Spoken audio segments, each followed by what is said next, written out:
Artist research with a focus on negative space.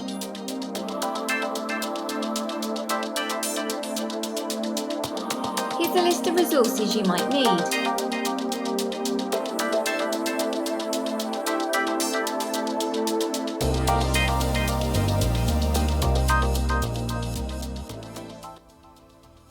Hello. With the subject of everyday objects in mind, I decided to take a little look at some artists who have been inspired by everyday objects for various reasons. And I've been looking at Jim Dine. What's really interesting about Jim Dine is he believes that tools are a link to our past or to the human hand, which is really interesting. And I've just been taking a look at some of his work, and it's been really inspirational to me. And I've decided to create some work in response to him. But to get started, what I've done is I've collected some tools similar to what he would have been inspired by. And I'm going to just start by creating a series of observational studies. I'm going to start with just using pencil, and then I can later develop these. The idea of this is just to give me an idea of the form of the tools that I'm drawing, and this is going to help me later on to get that accurate. So when I look at Jim Dine's work, I notice that his tools that he's drawn are of a flat lay, so they're like a bird's eye view, and he doesn't tend to draw them from different viewpoints. So I'm going to just get started by drawing my pliers. I'm going to start with just a very simple sketch of the tools, and I'm working on A5 paper today.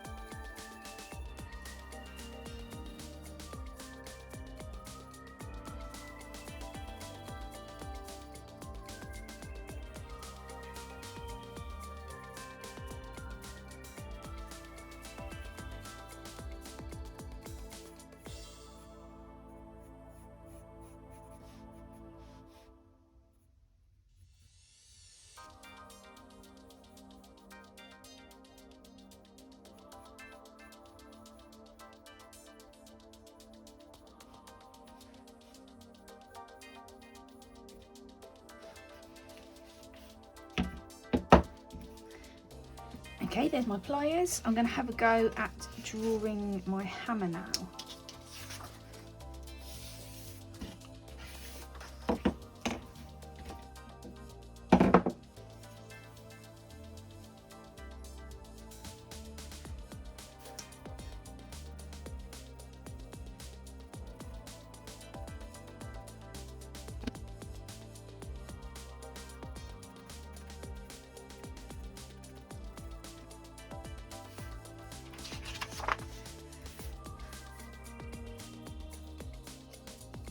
Okay, and then last drawing for me, I think I'm going to draw my scissors. And it's worth just mentioning, I'm just focusing on line for these drawings. I'm just focusing on the outline of the tools. I'm not adding any tonal shading at all. I'm just focusing on the very basic shape of the tool. Okay, so I need to decide how to draw these. It's worth mentioning that if you've got an object which can be drawn open, like a pair of scissors or a pair of pliers, and that's a decision you need to make. Or perhaps have a go at drawing them both ways. Okay, so my scissors. Again, drawing just from a bird's eye view.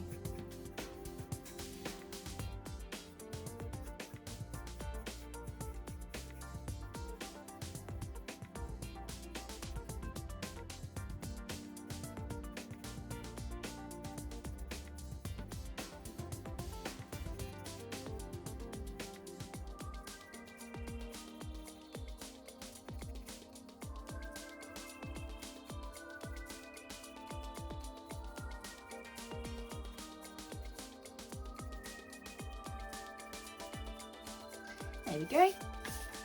Okay, and now what I'm going to do is I'm going to develop these drawings in response to Jim Dine, using some of the materials that he would have used. What's really interesting about Jim Dine is that he used many different medias for his artwork. He's been known for his use of lithography, which is a printing process, painting, printing, sculpture, photography, and performance as well, I believe. So he's tried everything. But in his tool pieces, I know that a lot of those were lithographs, but he also was very well known for using charcoal and used erasers as well for creating marks, which is really interesting. So we're going to have a go at doing that. So to get started, I'm going to use a piece of A4 paper.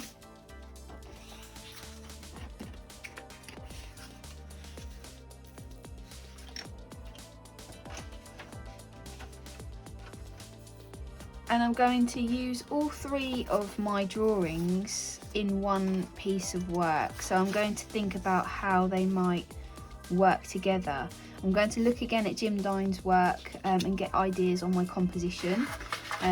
As I said earlier, Jim Dine is very well known with his tool series for his flat lay presentation. So I'm going to redraw these tools on my A4 paper together in a flat lay composition. If you find that tricky, you can use some tracing paper to trace and transfer. You can draw freehand, or you can use a light box if you wanted to. I'm going to just draw these out freehand and think about the order that I want to present them in. I think I'm going to put the scissors in the middle. I think I'm going to put the hammer in the middle because it's the only object which isn't symmetrical. The pliers aren't completely symmetrical, neither the scissors, but they present more symmetrically than the hammer does. Okay, and actually what I'm going to do is just show you how you might use a light box. So this is you can get these quite cheap. So this is my Mini Sun light pad.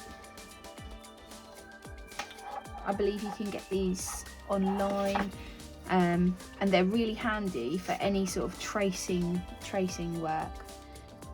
So if I reposition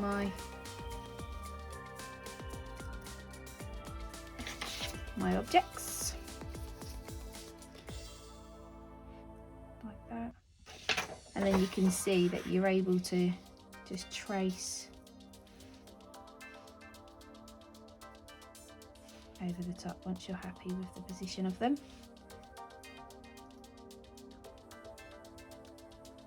If you don't have a light box, then as I said earlier, you can use tracing paper, or you can just draw freehand, which is brilliant practice.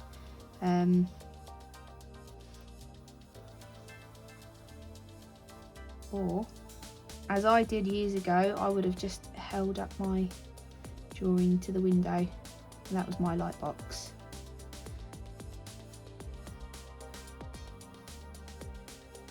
Okay, so I'm just tracing the lines. I'm not tracing all of the sketching. I'm just trying to get a really basic outline of the objects. Really lightly as well. I'm just using a HB pencil. I don't want to see too much pencil at this stage because I'm going to be using alternative mediums over the top.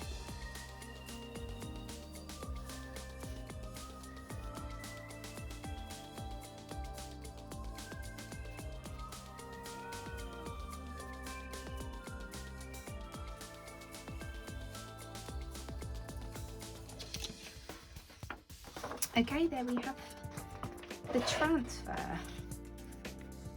Okay, nice basic outlines of the tools. That's all you need at this stage. And I'm going to now show you how to experiment with different materials in response to Jim Dine.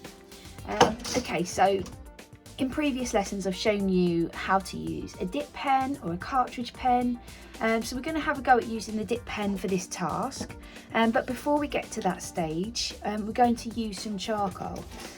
So Jim Dine, he did use vine charcoal, which is similar to willow charcoal, but he also used compressed charcoal. So if you remember, compressed charcoal is more of a compact carbon, which creates a dark mark. So we're going to use that just to draw the outline of the tools. And then what is really brilliant about Jim Dine is he really focuses on the space around the object as well. He's not just focusing on the object itself.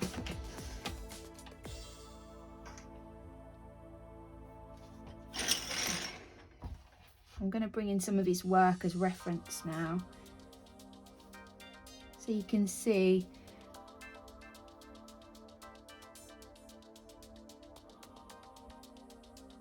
how he uses the outside space as well. So we're going to draw around the tools. My tools don't have a lot of detail on them, but if yours does, you can choose how much of the detail that you want to show and how little. I'm just going to draw around the outside of the objects. I'll just do one at a time.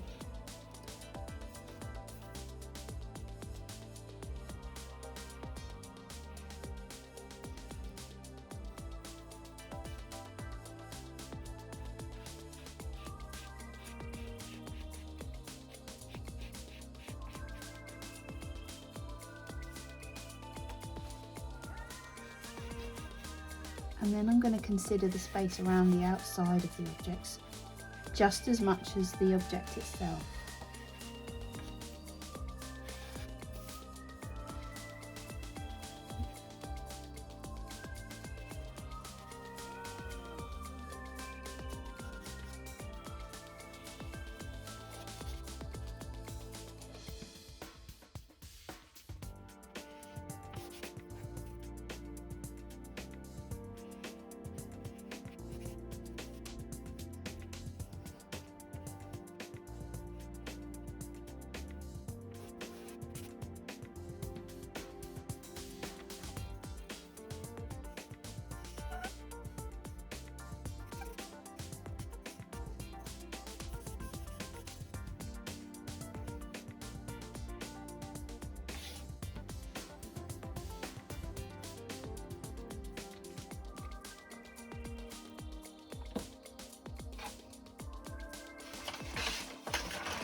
Okay, so at this stage I'm happy with my charcoal drawing.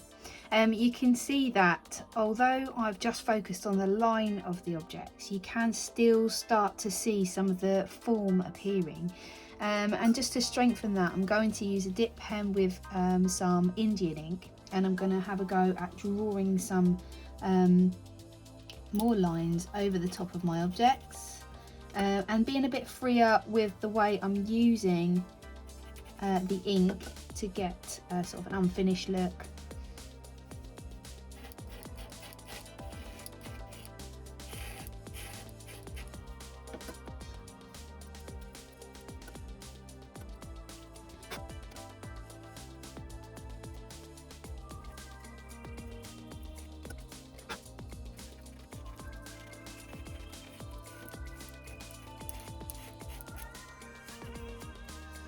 And then I'm also going to use a brush over the top where I have used my ink and some water.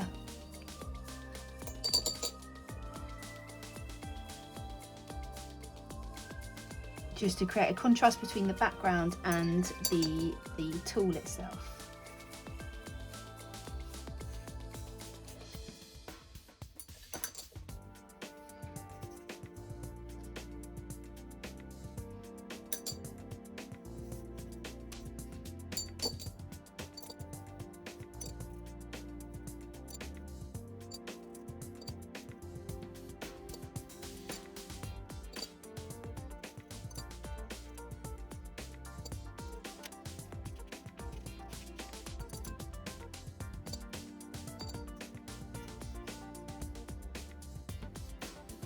Okay, I could probably spend a lot longer on this piece, adding more detail to the tools, and I feel like I could possibly make another piece with using less in the background space, more detail in the tools, and then equally I think that I could also create another piece with less detail in the tools and concentrating purely on the space around them.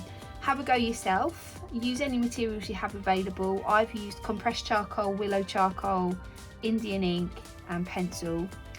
Whatever you have available, give it a try. Watercolour paint would work if you don't have black ink, and just have fun.